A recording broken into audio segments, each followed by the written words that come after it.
Tell me one thing in your life that is great that came as a result of being comfortable. Most of us aren't defeated in one decisive battle. We are defeated one tiny, seemingly insignificant surrender at a time that chips away at who we should really be. It isn't that you wake up one day, decide, that's it, I'm going to be weak. No. It is a slow, incremental process. It chips away at our will. It chips away at our discipline. Move out of your comfort zone. It's the courage to move into your zone of discomfort where you feel awkward and clumsy and sometimes alone. The comfort zone is one of the greatest enemies of human potential and of your potential. The people that are really successful, they're not looking for comfort. They're looking for excitement. They're looking for potential. Give up this old idea, I just want to be comfortable. Quit lying to yourself. You know you seek more than comfort. So understand that when you're trying to avoid the pain, when you're trying to avoid the struggle, when you're trying to avoid the hard things in life, you are actively choosing to be average. Start putting some pressure on. Put some pressure on yourself. Get out here and get about it. Once you figure out that you're in a race amongst billions of people that live in this world, you're in a race by yourself. You have a purpose, and it's your purpose, not everybody else's purpose. It is your purpose and only your purpose, and it's your race. That means you are persistently bigger than your excuses. You are persistently bigger than feeling lazy. And you are persistently beating the feelings that typically stop you. Stop coming up with excuses. Don't give yourself permission to continue to live a small life. You can't fit a big dream into a small life. Give yourself permission to go for it, to test yourself, to challenge yourself, to live full. When the sun comes up, you've got all the books, you've got all the tapes, you've got all the access. Now it's time to hunt. And what separates you from everybody else is that when it's time to hunt, you're ready to hunt. What I've come to appreciate when you're working on changing your life, changing some bad habit, getting out of addictive situations or relationships, or working to build a dream or making a difference in our society, it's hard. There are going to be all kinds of challenges that we all must face. You cannot live in this world without a challenge. You cannot live in this world without a struggle. Greatness is right on the other side of pain. So what are you running from it for? You say you want to be successful, then push through it. Stop making excuses and go get it. The lack of self-discipline is the major cause of failure, frustration, underachievement, and unhappiness in life. It causes us to make excuses and sell ourselves short. Perhaps the two biggest enemies of success, happiness, and personal fulfillment are first the path of least resistance and second, the expediency factor. The path of least resistance is what causes people to take the easy way in almost every situation. They seek shortcuts to everything. They arrive at work at the last minute and leave at the first opportunity. They look for rich, quick schemes and easy money. Over time, they develop the habit of always seeking an easier, faster way to get the things they want, rather than doing what is hard but necessary to achieve real success. The expediency factor, which is an extension of the law of least resistance, is even worse when leading people to failure and underachievement. This principle says people invariably seek the fastest and easiest way to get the things they want, right now, with little or no concern for the long-term consequences of their behavior. In other words, most people do what is expedient, what is fun and easy, rather than what is necessary for success.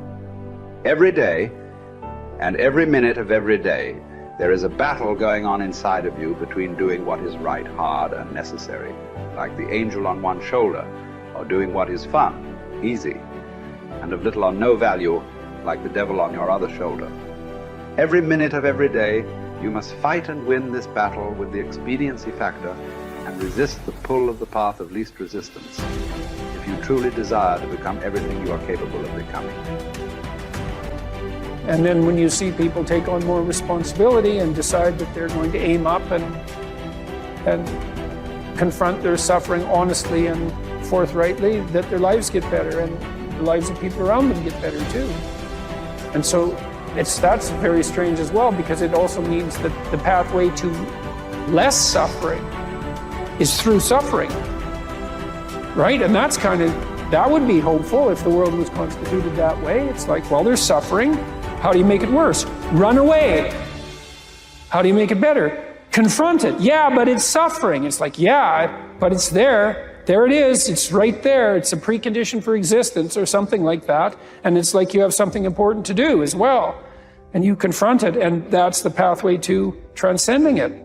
We need to figure out, like, now, today, what is, the best way to live your life? What is the, there's got to be ways where you can be putting forward the most positive energy. I mean, we know objectively what's causing pollution. We know objectively what's causing birth defects, and we're taking in too much chemicals and not enough vitamins. We know objectively all this stuff. We know how to organize our world, and yet we don't do it. We know how to organize our health, and yet very few people do it. We know all these things. The right path to being a happy, healthy person is to do all the shit that we already know you're supposed to do. Take care of your body, take care of your health, take care of your mind, your stress, meditate, be kind to people. We all know that. I mean, you ask anybody, they know how to get by and to be the most evolved version of you that you can be. I mean, it's not like a magical checklist. If you talk to people about it, you said, okay, here you got a person, you want to improve them. What are the things that you're going to do to them? Okay, well, if I was a life coach, the first thing I would say is this guy's got to get on a diet that makes him healthy. I don't mean a diet just to lose weight. I mean just healthy foods in your body. Many, many vegetables. Start working out your body and get a better sense of how this machine feels when it's moving, it's flowing better, there's less tension in it, your mind feels relaxed and you enjoy every single moment of the day better. Step one, everybody knows that step, right? What's step two? Be cool to people. Be nice to as many people as you can. Smile at as many people as you can. Have them smile back at you. Tip well when you go to restaurants. Just do the most you can. Be as nice as you can and just still manage to not have people walk all over you. Just get through this life as nice as you can. The average human is capable of unbelievable improvement. That's the thing that's my superpower. I don't think I'm special. I just realized in looking at the science that humans actually are capable of this incredible amount of change. It is the strategy that our species took to be able to pass knowledge on through culture rather than having to have everything be instance. And in having that layer where we can drink in the culture and read books and learn from other people, and even now we're all learning from things that people thought thousands of years ago and wrote down. It's insane. It travels through to you, and all of that wisdom stored in culture, so that as your parents are teaching you things, they're actually encapsulating a ton of the wisdom that is endured, whether it's endured from religion or books or whatever. You're bathed in a culture that is giving you all of this incredible information. And so recognizing how powerful and potent that is incredibly meaningful. But you have to understand that you have to allow yourself to believe that you can learn from that culture in the same way that everybody else can. And that's what you're designed to do. Now, for me, that completely gave me the confidence, and I put confidence in air quotes because it's not like I believe something specific about myself. I just believed that the human animal is capable of this extraordinary change. And so now I just needed to point myself in that direction. Now, this is the key.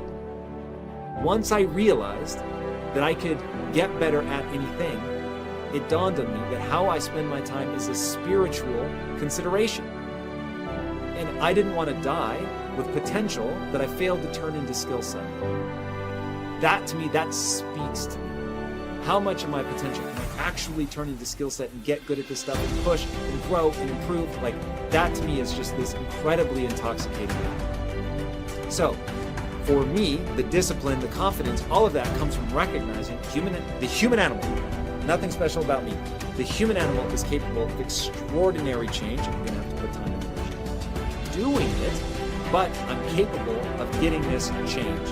Therefore, I can do anything I set my mind to. Therefore, it really matters what I choose to spend my time on. Therefore, I want to put structure and discipline in my life so that I can move forward on things that excite me, that matter to me, because I really can have this big crazy dream that I'm thinking of. So my discipline is really born of my desire to have that thing, coupled with my belief that I can actually get there.